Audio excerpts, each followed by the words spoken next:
الرحيم والصلاة والسلام على أشرف الأنبياء والمرسلين وعلى آله الطيبين الطاهرين المعصومين.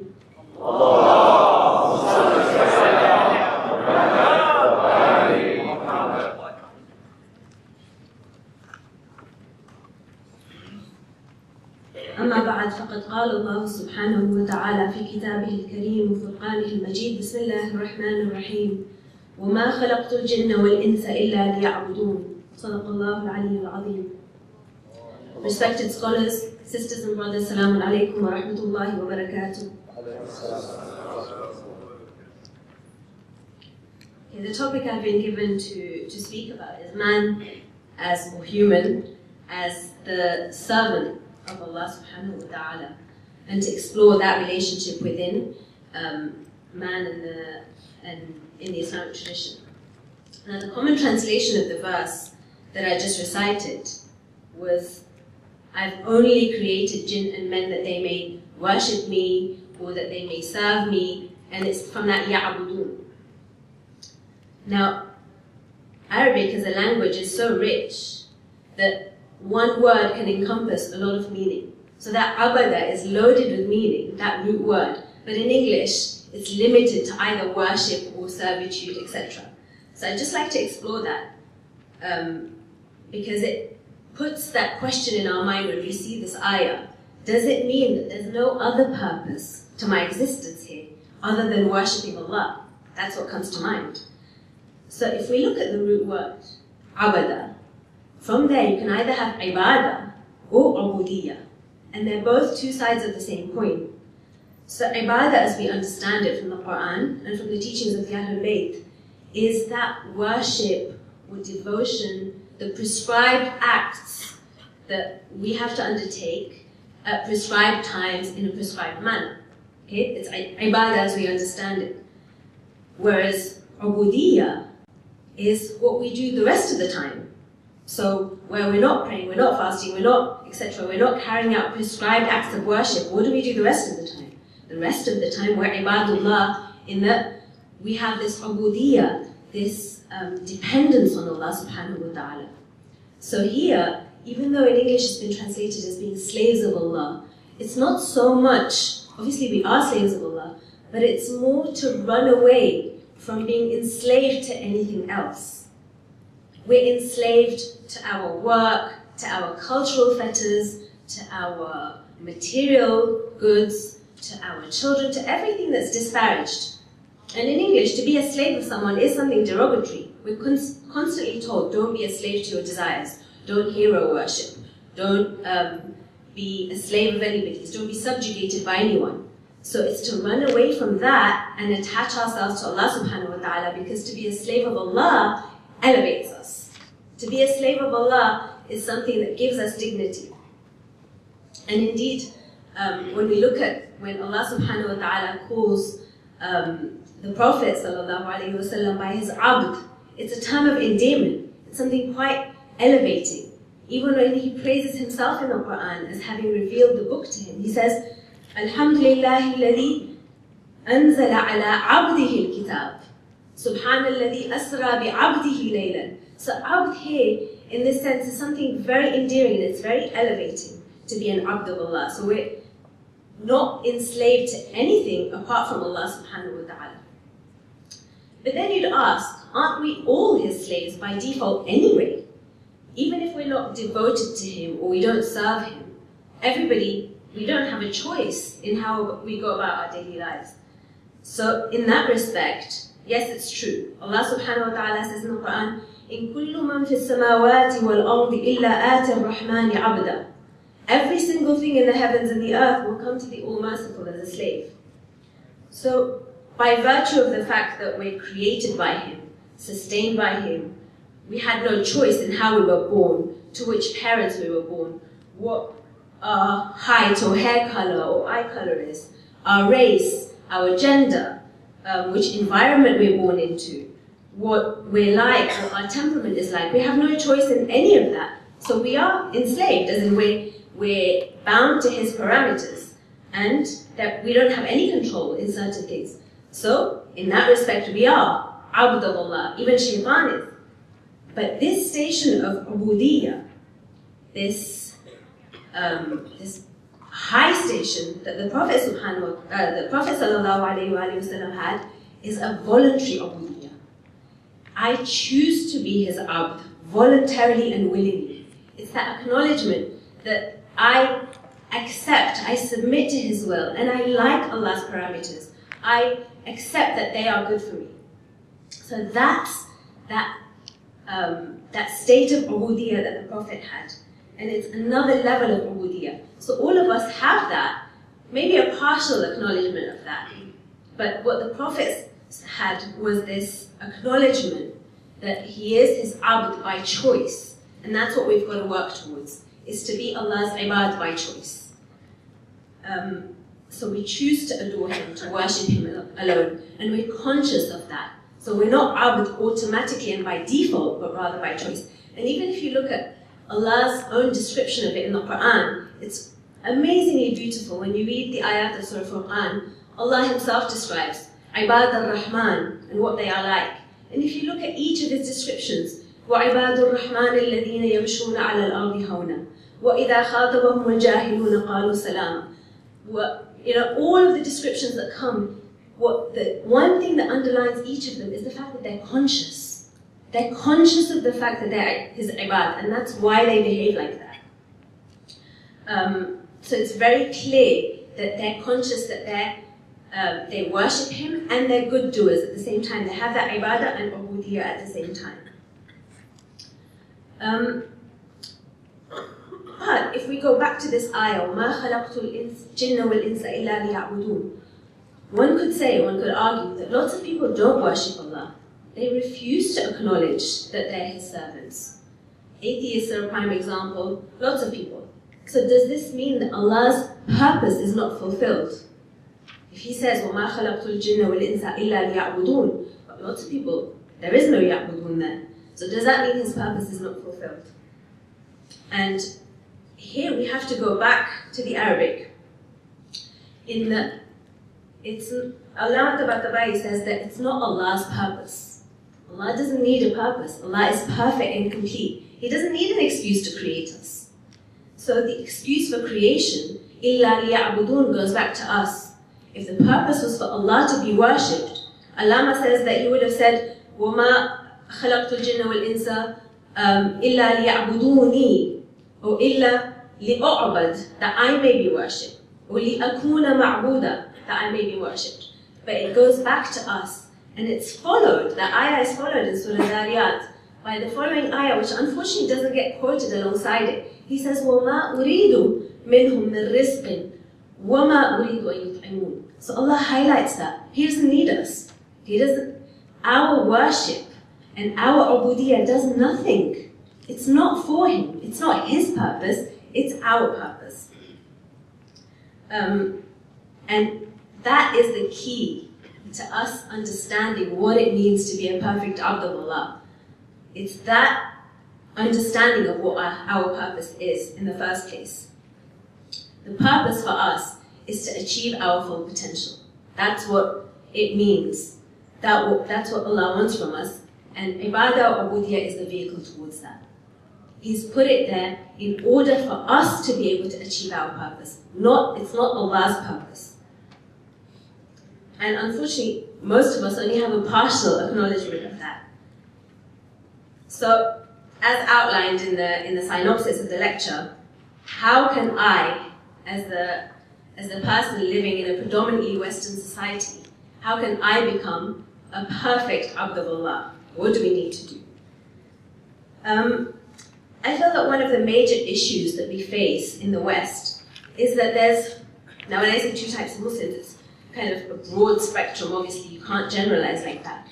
But you've got the traditional kind of understanding of being an abd is shunning social activism and political activism and all that, and you imagine ibadah as being kind of chained to your sajada. But the other type, which is more prevalent, is the spiritual but not religious Muslim, where we feel that the religious rituals and the ibadah aspect is not as important as my connection to Allah. And Professor Sajjad Rizvi highlighted that too, that there's the spiritual and the ritual that's important, and goes hand in hand. And so we may often make this mistake of, surely Allah doesn't care about, my petty little wudu, and is my, whether I did it correctly or not, or whether I missed Fajr or not, or is it really that important in the grand scheme of things? I think about Allah all the time. That's what's prevalent, is that we're spiritual but not religious, or we think we are. And there's two mistakes here. The first mistake is that we see man's devotional side and his social side as two mutually exclusive things. We don't realize that ibadah and ubudiyah go hand in hand. And the bigger mistake we make is the fact that we reduce him to someone who needs us, someone who needs our worship. Of course he's Rahman, of course he's Latif, of course he's Kareem, of course he's going to overlook things. But if we truly understand our purpose, if we truly understand him, then we should care how our wudu is. We should care how our ibadah is. We should care about the little things. So it's not down to whether he cares or not how my wudu is. The fact is I should care if I've truly understood what it means to be an ab. And shouldn't it be the Lord's prerogative to outline how he wants to be worshipped? How he wants those ibadah to be, if we understand that he does it for our own good. So, to answer this question, Allah himself says in Hadith Qudsi, there is no action more beloved to me, through which my abd gains proximity to me, than the acts that I have made wajib on him. It's as simple as that. The very first step in ubudiyah is to keep away from muharramat and to uphold our wajibat. Allah subhanahu wa ta'ala himself says that's all it boils down to, is to acknowledge that ubudiyah, to act within his parameters. Now, to highlight these, there's a beautiful book written by an 11th century scholar, 11th century Hijri, called Mullah Muhsin Fayd al-Kashani. And he was a great scholar. He was a mufassir, a muhaddith, who wrote many works. And this is one work that he wrote towards the end of his life. It's called Al-Haqa'iq fi Mahasin al-Akhlaq, translated as Spiritual Mysteries and Ethical Secrets. And it's essentially a manual of akhlaq and spirituality. It's very, very beautiful, very concise. And he goes into a lot of detail about the human condition, about virtues and vices and akhlaq, etc. And a sixth of his book, towards the end, is devoted to ibadat. So he actually talks about ibadat within akhlaq, as going hand in hand in akhlaq. And he treats each major act of worship in its own right. So I'll just kind of whiz through it, just to give you a flavor. Obviously, this is just an introduction to this topic, and hopefully it'll whet your appetite to go and research further. So he goes into tahara, for example. Again, I'm just highlighting what he says.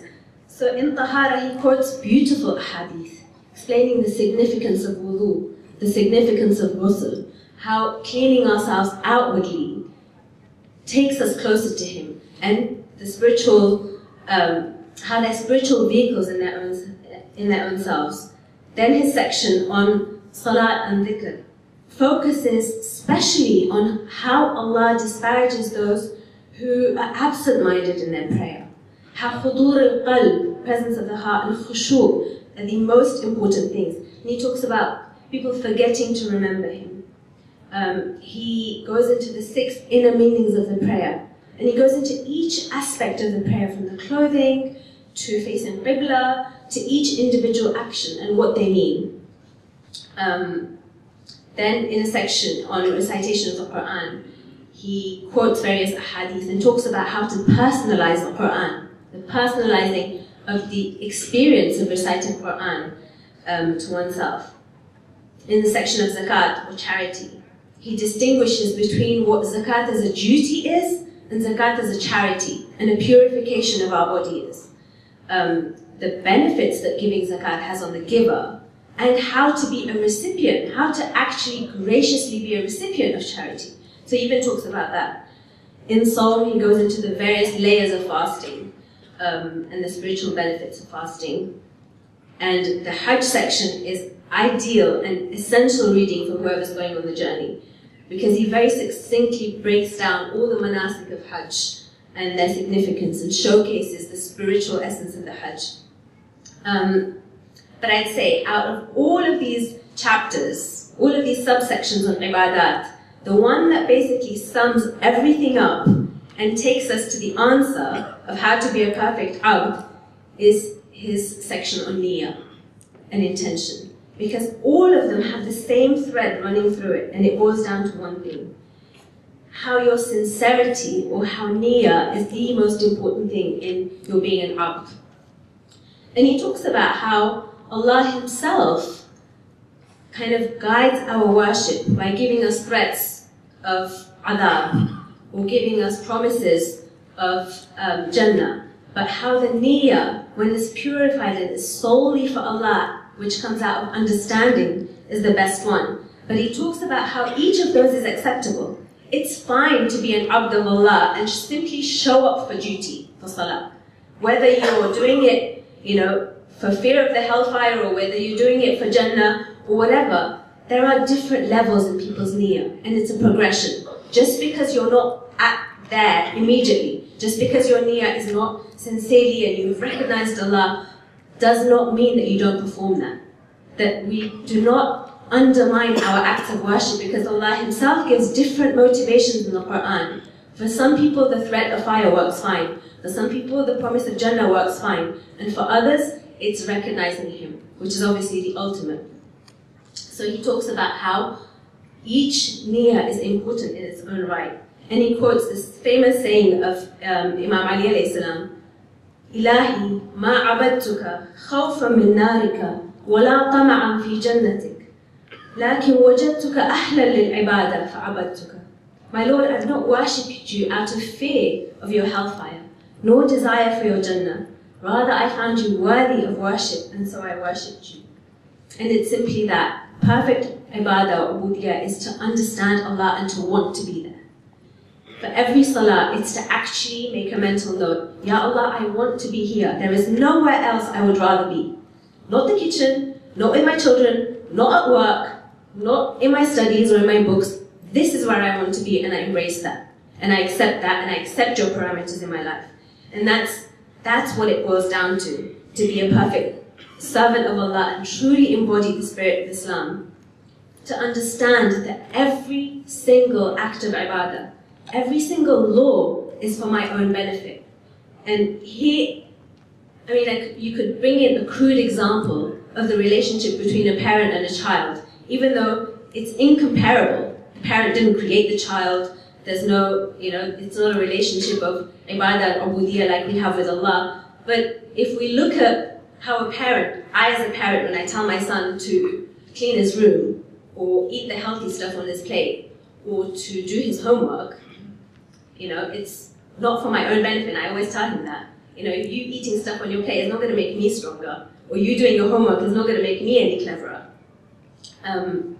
It's for your own good. And obviously, as a parent, it's very nice. It's lovely to have a compliant child who will do it because I've told him he can't play PS3 unless he, finishes his homework, or he'll get this if he does that. That's compliance, and that's how most of us are. But the best thing for a parent is to have a conscientious child, a child who's aware of why he has to do these things, and eventually becomes responsible enough to do them himself. That's, I think, every parent's dream.